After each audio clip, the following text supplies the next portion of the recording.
Shalom saudara-saudara. Eh, Selamat datang kembali di Sapa Senja kita pada hari ini. Hari ini saya pengen berbagi tentang, kalau boleh saya beri tema sharing saya ini, saya beri judul Jalan Sepi Pergumulan. Kenapa pergumulan? Karena ini sangat relevan sepanjang hidup kita, bahwasanya manusia hidup itu tidak akan pernah lepas dari pergumulan, dari sejak dia dikandung sampai lahir, bertumbuh menjadi dewasa, dan akhirnya kembali lagi ke tanah, meninggal. Ya, jadi pergumulan ini tidak akan pernah lepas dari kehidupan kita kapanpun sampai kita dipanggil pulang ke rumah Bapa. Nah, dalam perjalanannya Tuhan itu memberikan kita paling tidak sebuah berkat pengertian, ya, sebuah pemahaman tentang dua kata yang saya temukan di Alkitab, yaitu iman dan ketekunan, ya. Yakobus 1 ayat 3. Sebab kamu tahu bahwa ujian terhadap imanmu itu menghasilkan ketekunan. Oke, kita mulai dari iman.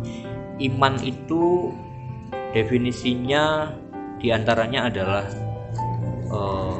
segala dasar dan bukti segala sesuatu yang tadinya tidak terlihat, ya. Kalau kita diajar dalam iman Kristen bahwasanya sesuatu yang tidak terlihat itu tidak bisa dikatakan berarti dia tidak ada. Jadi bisa saja sesuatu itu eksis tetapi memang dia secara fisik tidak terlihat, ya. Kita bisa melihat penemuan-penemuan hari ini tentang gelombang radio, internet, dan seterusnya. Bagaimana frekuensi gelombang elektromagnet itu bisa menjadi gambar, suara, dan sebagainya. Gelombang ini ada tapi tidak terlihat secara fisik berseliweran di sekitar kita, tapi dia bisa divisualisasikan dalam bentuk gambar, audio, dan seterusnya. Udara, ya, bisa merasakan keberadaannya ketika angin berhembus, tapi tentu saja secara visual kasat mata kita tidak melihatnya. Jadi kalau iman itu didefinisikan sebagai sebuah noun, kata benda, maka kita juga bisa temukan bahwa iman itu merupakan anugerah, ya, merupakan anugerah Tuhan yang diberikan kepada manusia.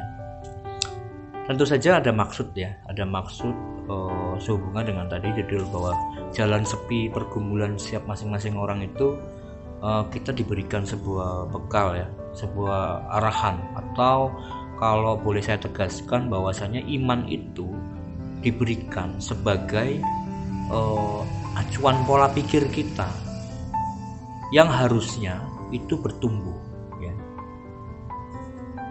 Tadinya sebagai biji, ya, biji sesawi dibilangnya.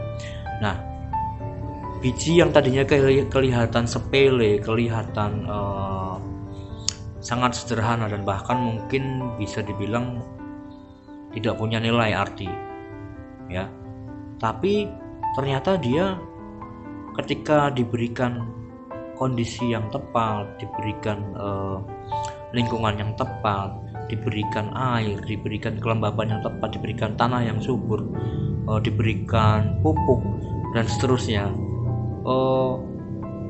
dia akan tumbuh, ya. Dia akan tumbuh menjadi tanaman kecil dan akhirnya dia menjadi pohon sejati.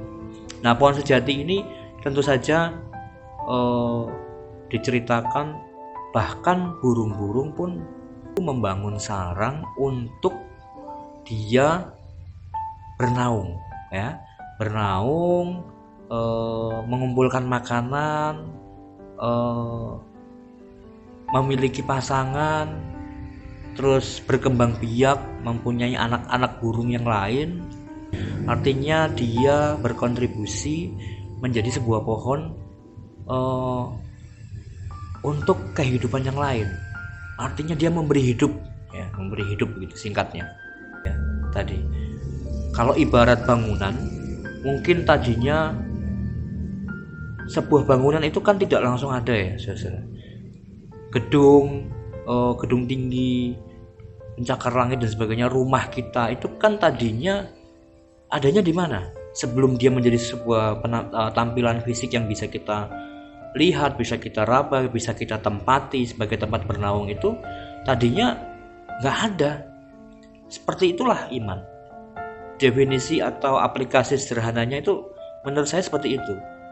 Yang tadinya tidak ada menjadi ada. Nah, yang tadinya seolah-olah tidak ada itu adanya di mana? Adanya di idea kita. Kalau kita diajar di tempat ini adalah dunia rohani. Di keterangan definisi Strong itu berbicara tentang sebuah idea atau ide atau pola pikir yang dibangun oleh beliefs, ya, atau percaya atau tindakan percaya sebelumnya. Jadi makanya memang bangunan itu tidak akan pernah ada kalau ideanya tidak ada. Jadi ideanya ini adalah anugerah yang dianugerahkan oleh Tuhan tadi ya. Jadi iman itu singkatnya dalam sharing ini adalah iman itu harus bertumbuh.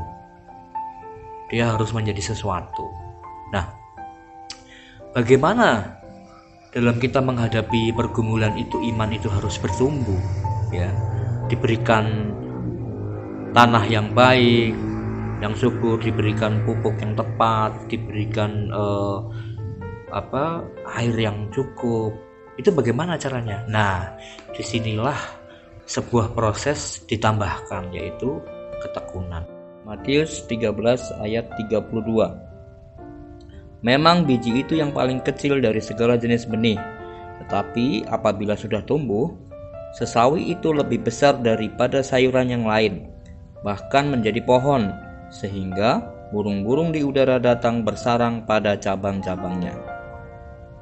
Ya, ketekunan ini berbicara tentang energi yang membawa kita kepada ketahanan ya, durabilitas ya.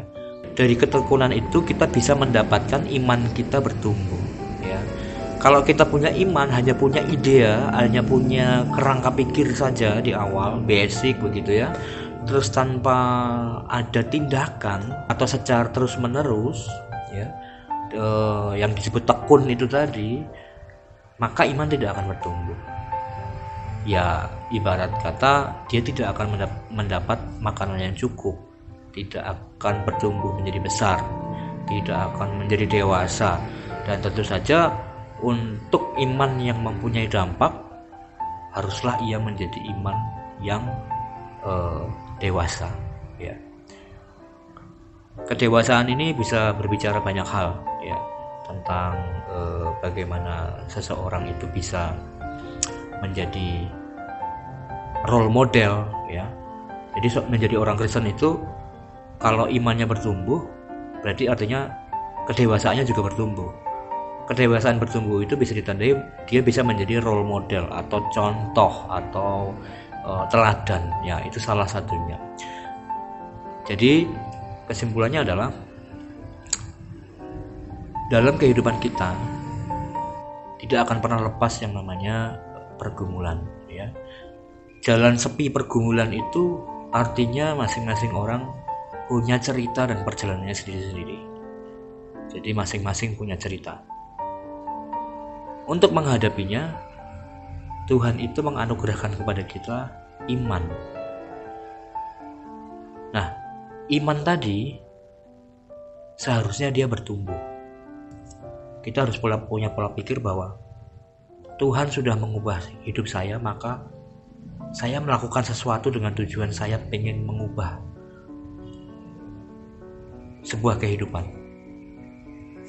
mengubah kehidupan yang lain untuk dibawa kepada Kristus melalui kesaksian hidup kita, yaitu iman kita yang bertumbuh oleh ketekunan. Tuhan Yesus memberkati. Selamat bertumbuh.